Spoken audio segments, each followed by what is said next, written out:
ಅಷ್ಟಭುಜಗರಂ ಶ್ರೀವೈಷ್ಣವ ಸಂಪ್ರದಾಯದಲ್ಲಿ ಅತ್ಯಂತ ಪವಿತ್ರವಾದ 108 ದಿವ್ಯದೇಶಗಳಲ್ಲಿ ಒಂದಾಗಿದ್ದು, ತಮಿಳುನಾಡಿನ ಕಂಚೀಪುರಂ ನಗರದ ಚಿಕ್ಕ ಕಂಚೀಪುರಂ ಪ್ರದೇಶದಲ್ಲಿರುವ ಪ್ರಸಿದ್ಧ ಶ್ರೀ ವಿಷ್ಣು ಕ್ಷೇತ್ರವಾಗಿದೆ. ಇದು ಶ್ರೀ ವರದರಾಜ ಪೆರುಮಾಳ್ ದೇವಾಲಯದಿಂದ ಸುಮಾರು 1 ಕಿಲೋಮೀಟರ್ ದೂರದಲ್ಲಿದ್ದು, ಕಂಚೀಪುರಂ ದಿವ್ಯದೇಶ ಯಾತ್ರೆಯಲ್ಲಿ ಅನಿವಾರ್ಯವಾಗಿ ದರ್ಶನ ಮಾಡಬೇಕಾದ ಕ್ಷೇತ್ರವೆಂದು ಪರಿಗಣಿಸಲಾಗಿದೆ. ಅಷ್ಟಭುಜಗರಂ ಎಂಬ ಹೆಸರಿನ ಅರ್ಥವೇ 8 ಭುಜಗಳನ್ನು ಹೊಂದಿರುವ ಭಗವಂತನ ಸ್ಥಳ ಎಂಬುದು. ಇಲ್ಲಿ ಮೂಲ ವಿಗ್ರಹವಾದ ಶ್ರೀ ಆದಿಕೇಶವ ಪೆರುಮಾಳ್ 8 ಕೈಗಳನ್ನು ಹೊಂದಿರುವ ವಿಶಿಷ್ಟ ದಿವ್ಯಮಂಗಲ ರೂಪದಲ್ಲಿ ಕಂಗೊಳಿಸುತ್ತಾರೆ. ಇಂತಹ ರೂಪವು 108 ದಿವ್ಯದೇಶಗಳಲ್ಲಿ ಅತ್ಯಂತ ಅಪರೂಪವಾಗಿದ್ದು, ಭಗವಂತನ ಸರ್ವಶಕ್ತಿತ್ವ, ಸರ್ವರಕ್ಷಕತ್ವ ಮತ್ತು ಧರ್ಮ ಸಂಸ್ಥಾಪನೆಯ ಸಂಕೇತವಾಗಿ ಪರಿಗಣಿಸಲಾಗುತ್ತದೆ. ಭಗವಂತನು ತನ್ನ 8 ಭುಜಗಳಲ್ಲಿ ಶಂಖ, ಚಕ್ರ, ಕಮಲ, ಕತ್ತಿ, ಬಿಲ್ಲು, ಬಾಣ, ಗದೆ ಹಾಗೂ ಗುರಾಣಿಯನ್ನು ಧರಿಸಿ ಭಕ್ತರಿಗೆ ದರ್ಶನ ನೀಡುತ್ತಾನೆ.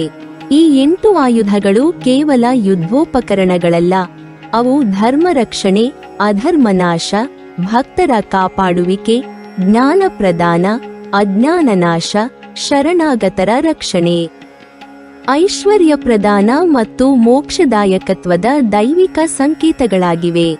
ಶಂಖವು ಧರ್ಮದ ಘೋಷಣೆಯನ್ನು, ಚಕ್ರವು ದುಷ್ಟ ಸಂಹಾರವನ್ನು, ಕಮಲವು ಕರುಣೆ ಮತ್ತು ಪಾವಿತ್ರ್ಯವನ್ನು, ಕತ್ತಿಯು ಅಜ್ಞಾನನಾಶವನ್ನು, ಬಿಲ್ಲು ಮತ್ತು ಬಾಣವು ಅಧರ್ಮದ ವಿರುದ್ಧದ ಸಜ್ಜತೆಯನ್ನು, ಗದೆಯು ಬಲ ಹಾಗೂ ನ್ಯಾಯವನ್ನು ಮತ್ತು ಗುರಾಣಿಯು ಭಕ್ತರ ರಕ್ಷಣೆಯನ್ನು ಸೂಚಿಸುತ್ತವೆ.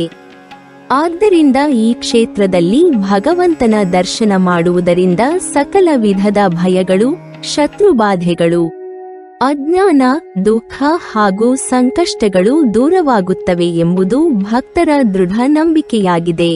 ಈ ಕ್ಷೇತ್ರದ ಅತ್ಯಂತ ಪ್ರಸಿದ್ಧ ಪುರಾಣವೆಂದರೆ ಗಜೇಂದ್ರ ಮೋಕ್ಷದ ಕಥೆ. ಗಜೇಂದ್ರನೆಂಬ ಆನೆಯು ಒಂದು ದಿನ ಕಮಲವನ್ನು ಕಿತ್ತು ಭಗವಂತನಿಗೆ ಅರ್ಪಿಸಲು ಕೆರೆಯಲ್ಲಿ ಇಳಿದಾಗ ಮೊಸಳೆಯೊಂದು ಅದರ ಕಾಲನ್ನು ಹಿಡಿದುಕೊಂಡಿತು. ಅನೇಕ ವರ್ಷಗಳ ಕಾಲ ನಡೆದ ಹೋರಾಟದ ನಂತರ ತನ್ನ ಸ್ವಬಲದಿಂದ ಮುಕ್ತಿಯಾಗಲು ಸಾಧ್ಯವಿಲ್ಲವೆಂದು ಅರಿತ ಗಜೇಂದ್ರನು ಪರಮಾತ್ಮನನ್ನು ಸಂಪೂರ್ಣ ಶರಣಾಗಿ ಆದಿಮೂಲನೇ ನಾರಾಯಣ ಎಂದು ಪ್ರಾರ್ಥಿಸಿದನು. ಆ ಕ್ಷಣದಲ್ಲೇ ಶ್ರೀಮನ್ನಾರಾಯಣನು ವೈಕುಂಠದಿಂದ ಗರುಡನ ಮೇಲೆ ವೇಗವಾಗಿ ಆಗಮಿಸಿ ತನ್ನ ಸುದರ್ಶನ ಚಕ್ರದಿಂದ ಮೊಸಳೆಯನ್ನು ಸಂಹರಿಸಿ ಗಜೇಂದ್ರನಿಗೆ ಮೋಕ್ಷವನ್ನು ಅನುಗ್ರಹಿಸಿದನು. ಈ ಮಹಾಕರುಣೆಯ ಸ್ಮರಣಾರ್ಥ ಇಲ್ಲಿ ಭಗವಂತನು ಗಜೇಂದ್ರ ವರದನ್ ಎಂಬ ನಾಮದಿಂದಲೂ ಪ್ರಸಿದ್ಧನಾಗಿದ್ದಾನೆ. ಗಜೇಂದ್ರನು ಈ ಕ್ಷೇತ್ರದಲ್ಲಿ ಭಗವಂತನ ದರ್ಶನ ಪಡೆದು ಪರಮಪದವನ್ನು ಹೊಂದಿದನೆಂದು ಸ್ಥಳಪುರಾಣವು ತಿಳಿಸುತ್ತದೆ. ಬ್ರಹ್ಮಾಂಡ ಪುರಾಣ ಹಾಗೂ ವೈಷ್ಣವ ಆಗಮಗಳಲ್ಲಿ ಈ ಕ್ಷೇತ್ರದ ಮಹಿಮೆಯನ್ನು ವಿಶಿಷ್ಟವಾಗಿ ವರ್ಣಿಸಲಾಗಿದೆ. ಭಕ್ತರು ಇಲ್ಲಿ ಶರಣಾಗತಿ ಮಾಡಿದರೆ ಗಜೇಂದ್ರನಂತೆ ಜೀವನದ ಎಲ್ಲಾ ಸಂಕಟಗಳಿಂದ ವಿಮುಕ್ತಿ ದೊರೆಯುತ್ತದೆ ಎಂದು ನಂಬಲಾಗುತ್ತದೆ. ಈ ಕ್ಷೇತ್ರದ ಮೂಲ ವಿಗ್ರಹವು ನಿಂತ ಭಂಗಿಯಲ್ಲಿ ಪೂರ್ವಾಭಿಮುಖವಾಗಿ ಭಕ್ತರಿಗೆ ದರ್ಶನ ನೀಡುತ್ತಿದ್ದು, ಶ್ರೀ ಆದಿಕೇಶವ ಪೆರುಮಾಳ್, ಅಷ್ಟಭುಜ ಪೆರುಮಾಳ್ ಹಾಗೂ ಗಜೇಂದ್ರ ವರದನ್ ಎಂಬ 3 ಪ್ರಮುಖ ನಾಮಗಳಿಂದ ಆರಾಧಿಸಲ್ಪಡುತ್ತಾನೆ. ಉತ್ಸವ ಮೂರ್ತಿಯು ಅತ್ಯಂತ ಸುಂದರವಾದ ಆಭರಣಾಲಂಕಾರಗಳಿಂದ ಅಲಂಕರಿಸಲ್ಪಟ್ಟು ವಿವಿಧ ಉತ್ಸವಗಳಲ್ಲಿ ಭಕ್ತರಿಗೆ ಕೃಪಾದರ್ಶನ ನೀಡುತ್ತಾನೆ. ತಾಯಾರ್ ಶ್ರೀ ಅಲಮೇಲುಮಂಗ, ಪದ್ಮಾಸಿನಿ ಹಾಗೂ ಪುಷ್ಪವಲ್ಲಿ ಎಂಬ ನಾಮಗಳಿಂದ ಪ್ರಸಿದ್ಧಳಾಗಿದ್ದು ಅಪಾರ ಕರುಣಾಮೂರ್ತಿಯಾಗಿ ಭಕ್ತರ ಇಷ್ಟಾರ್ಥಗಳನ್ನು ಈಡೇರಿಸುತ್ತಾಳೆ. ತಾಯಾರದ ಪ್ರತ್ಯೇಕ ಸನ್ನಿಧಿಯಿದ್ದು ಕುಟುಂಬ ಸೌಖ್ಯ, ವಿವಾಹ ಪ್ರಾಪ್ತಿ, ಸಂತಾನ ಭಾಗ್ಯ ಮತ್ತು ಐಶ್ವರ್ಯಕ್ಕಾಗಿ ಸಾವಿರಾರು ಭಕ್ತರು ವಿಶೇಷ ಪ್ರಾರ್ಥನೆ ಸಲ್ಲಿಸುತ್ತಾರೆ. ಈ ಕ್ಷೇತ್ರದ ಪವಿತ್ರ ತೀರ್ಥವು ಗಜೇಂದ್ರ ತೀರ್ಥವೆಂದು ಪ್ರಸಿದ್ಧವಾಗಿದ್ದು, ಗಜೇಂದ್ರನ ಮೋಕ್ಷಕ್ಕೆ ಸಂಬಂಧಿಸಿದ ಪವಿತ್ರ ಪುಷ್ಕರಣಿ ಎಂದು ಪರಿಗಣಿಸಲಾಗುತ್ತದೆ. ಈ ತೀರ್ಥದಲ್ಲಿ ಸ್ನಾನ ಮಾಡಿ ಭಗವಂತನ ದರ್ಶನ ಮಾಡಿದರೆ ಪಾಪ ಪರಿಹಾರ, ಮನಃಶಾಂತಿ ಮತ್ತು ದೈವಾನುಗ್ರಹ ದೊರೆಯುತ್ತದೆ ಎಂಬ ನಂಬಿಕೆ ಇದೆ. ದೇವಾಲಯದ ವಿಮಾನವು ಗಗನಾಕೃತಿ ವಿಮಾನ ಹಾಗೂ ಚಕ್ರಾಕೃತಿ ವಿಮಾನ ಎಂಬ ಹೆಸರಿನಿಂದ ಪ್ರಸಿದ್ಧವಾಗಿದ್ದು, ವೈಷ್ಣವ ಆಗಮ ಶಿಲ್ಪಕಲೆಯ ಅದ್ಭುತ ಉದಾಹರಣೆಯಾಗಿದೆ. ಈ ಕ್ಷೇತ್ರದಲ್ಲಿ ಗಜೇಂದ್ರನಿಗೆ ಭಗವಂತನು ಪ್ರತ್ಯಕ್ಷನಾದನೆಂದು ಸ್ಥಳಪುರಾಣವು ವಿವರಿಸುತ್ತದೆ.